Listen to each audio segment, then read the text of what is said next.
Snow drifted across the city in slow, tired spirals, the kind that made everything feel softer, quieter, lonelier. Inside the top floor office of Evercrest Industries, its CEO, Adrian Locke, sat slumped behind a mountain of unfinished paperwork. The digital clock on the wall flicked from 7:59 p.m. to 8 p.m., and the building lights automatically dimmed for Christmas Eve. Everyone had gone home hours ago. Everyone except him. Adrian rubbed his eyes with the palms of his hands. The silence felt heavier than the snow pressing against the windows. It had been years since he had felt anything at Christmas besides the sharp tug of memories, his mother's laugh, the way she used to burn the cinnamon cookies every single year, how she'd sing too loudly to cover up her mistakes. She'd been gone for 8 years now, and every year since, the ache only deepened.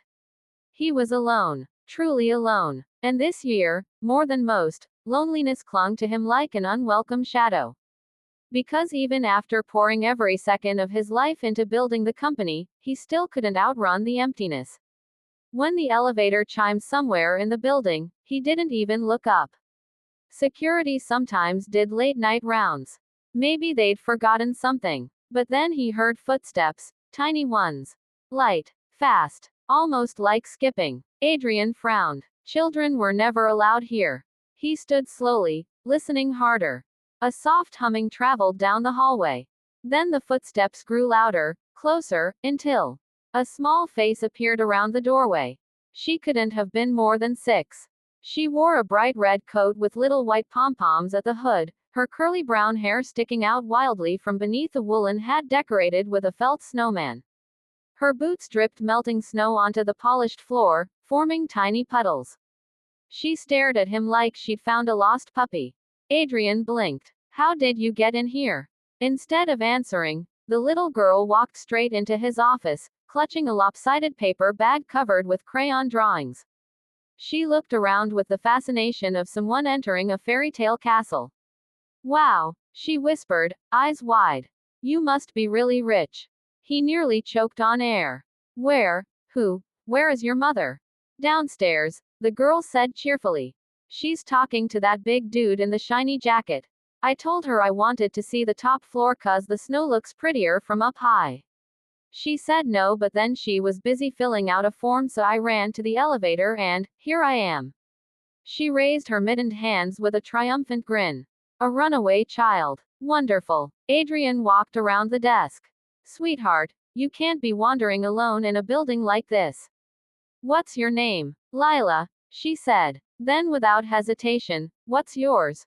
"Mr. Locke." She squinted. "That sounds like a door." He exhaled. "It's close." He looked toward the hallway, expecting her mother to appear panicked and breathless. But the doorway remained empty. "Okay, Lila, let me take you back downstairs to your mom. She must be worried." Lila suddenly stopped smiling. Her little boots squeaked against the marble as she shifted. "She's not," she said quietly. He froze. "She never worries when I wander. She says I'm too much to handle anyway." Lila pulled at her gloves, pretending she didn't care. "She's just here to clean. They called her in today 'cause someone spilled paint all over the lobby stairs. They said she couldn't bring me, but she had no choice." Oh, understanding hit Adrian in a slow, painful wave. The cleaning staff. They hadn't gotten their holiday bonuses yet. The finance department had insisted the paperwork wasn't processed. He'd been too busy drowning in board meetings to deal with it. He crouched to her eye level. "Does your mom work here often?" "Only sometimes," Lila said. "She works everywhere. Houses, offices, restaurants. She tries really hard. She just gets tired. Real tired." Then she glanced at his desk. "Why are you tired?" she asked. He straightened. "I'm not tired." She tapped her chin. My teacher says people who lie look down when they talk." "I did not." "You did." She pointed accusingly. Adrian opened his mouth, then closed it. This child was dangerous. Lila's gaze drifted to the window, where snowflakes slapped against the glass in frantic gusts. "Why are you here alone on Christmas Eve?" she asked softly. He swallowed, throat suddenly dry. Work on Christmas." Her eyebrows shot up. "You must be super lonely." His heart clenched. The truth of it landed heavier than he expected. I'm fine, he said, though the words sounded brittle. Without warning, Lila walked up to him and tugged gently at his sleeve. Mister, don't cry. I'm not crying. But you want to, she whispered. A breath caught in his chest. In that moment, he hated how perceptive she was. How clearly she saw right through him with those sincere, unguarded eyes. Lila rummaged in her crayon-decorated bag and pulled out a slightly squished gingerbread cookie. You can borrow my mom, she said with complete seriousness. She's really nice when she's not tired. She makes the best cocoa in the whole entire world. And she sings when she cooks. Not good singing, but happy singing. He stared at her. Borrow your mom. Lila nodded firmly. Just for tonight. Nobody should be sad on Christmas. He'd been offered business deals worth billions with less sincerity than she offered this simple, impossible kindness. But he shook his head. That's sweet, but your mother. Please. Her voice cracked. She won't let you be lonely. She never lets me be lonely. The words fluttered through the room like a fragile secret. He wasn't sure what compelled him, but he extended his hand. Let's go find your mom. Lila beamed and slipped her small hand into his. Together, they walked down the hallway, her little boots squeaking with every excited step. The lobby was nearly empty except for a woman crouched on the floor scrubbing stubborn red paint from marble. Her long dark hair was tied messily, strands falling loose around a face that looked both exhausted and beautiful. Her shoulders sagged with fatigue. Her clothes were worn, her hands chapped from work in winter. Mom, Lila called, running the last few steps. The woman lifted her head sharply, panic flashing in her eyes. Lila, I told you to stay beside me. She found me, Lila announced proudly, pointing at Adrian. And he was sad, so I told him he could borrow you. The woman froze, brush still in hand. Her cheeks flushed a deep shade of red. I am so sorry, sir, she stammered, scrambling to her feet. She doesn't understand boundaries. I'll talk to her. Please don't report this. I really need this job. Adrian held up both hands. There's no issue. She didn't bother me. She wandered into the CEO's office, the woman said in disbelief. That is definitely bothering. He shook his head. She made my night better, actually. The woman blinked, confusion softening her expression. She knelt beside her daughter, smoothing her wild curls. Sweetheart, you can't go around saying things like that, she whispered. I can't be borrowed. But he was lonely, Lila insisted. Just like Uncle Theo was before you helped him. Her mother sighed and looked up at Adrian apologetically. She has a big heart. Maybe too big. What's your name? Adrian asked. Marisol, she said, brushing dust off her uniform. I clean here twice a week. I didn't have anyone to watch her today, so I brought her with me. You should have been home, he said quietly. It's Christmas. Marisol let out a humorless laugh.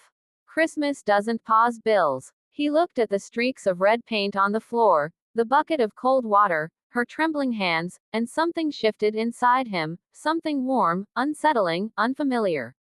Have you eaten? He asked. She blinked again. Us. Yes, you. She hesitated. I was going to make something when we got home later.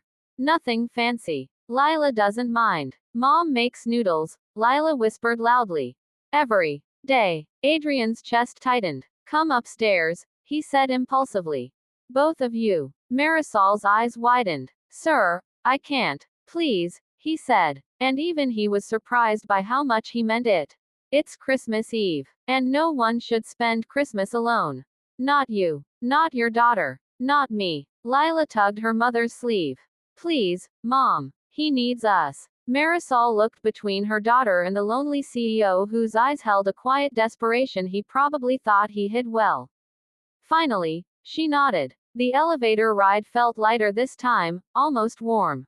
Lila chattered all the way up, telling wild stories about her school, her imaginary friend, her hatred of broccoli. Marisol kept apologizing under her breath until Adrian gently told her to stop. When the doors opened, Adrian led them to the executive dining lounge, a place no employee ever stepped foot in unless invited. The lights flickered on, revealing silver counters, polished appliances, and a pantry full of untouched gourmet food, stuff he rarely remembered to eat. Lila gasped as if stepping into Santa's workshop. Can we make something? She squealed. Adrian smiled for what felt like the first time in years. Yes, anything you want. They ended up cooking together. Well, Lila and Adrian cooked. Marisol hovered anxiously, unsure whether she was allowed to touch anything. Soon the kitchen filled with laughter, steam, and the scent of cocoa bubbling on the stove. At one point, Lila reached for a bowl too high for her. Adrian lifted her effortlessly, her tiny hands stirring chocolate with dramatic seriousness. You're strong, she announced. He chuckled. You're very light. My mom says I'm heavy, she said. Marisol's face crumpled. I say that jokingly, she murmured. But Adrian shook his head gently. She's perfect. Marisol paused, eyes softening. Yes, she really is. When they finally sat down to eat, Lila devoured the marshmallow-topped cocoa like it was treasure. Marisol ate slower, savoring each bite. Adrian watched both of them, a strange warmth spreading through his chest. For the first time since his mother died, he didn't feel like the world was made only of loss. After dinner, they moved to the lounge window. Snow blanketed the city in glowing white. The skyline sparkled. Lila slid onto the couch beside him. Do you miss someone? She asked simply. He looked out at the snow. Yes, my mom. Mine too, Lila whispered. She cries sometimes at night when she thinks I'm asleep. Marisol stiffened. Lila, it's okay, Adrian said softly. Lila leaned her head on his arm. It's okay to miss people. But it's also okay to let new people in. He stared at her, stunned by how deeply a child could speak.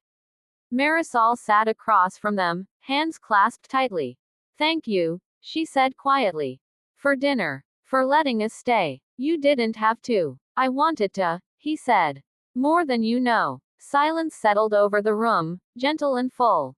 Finally, Lila yawned so wide her whole face scrunched. Marisol lifted her gently. We should head home, she said. It's late. Adrian felt a pang sharp enough to startle him. He didn't want them to go. Not yet. Not in a few hours. Maybe not at all. Let me drive you, he said. You don't have to. I want to. She searched his face, then nodded. The ride was quiet, peaceful. Lila fell asleep instantly, head on her mother's lap. Streetlights glowed through the falling snow, painting soft amber patterns across the car interior.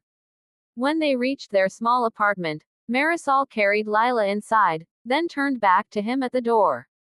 Tonight meant a lot, she said. I haven't seen someone look at my daughter with that much tenderness in a long time. She saved me tonight, Adrian said honestly. Both of you did. Her eyes shimmered with something unspoken. Before he could lose courage, he asked softly, May I see you both again? She took a slow breath, a shy, gentle smile forming. I would like that, she said. And for the first time in years, Adrian Locke stepped back into the snow-covered night not as a lonely man or a grieving son.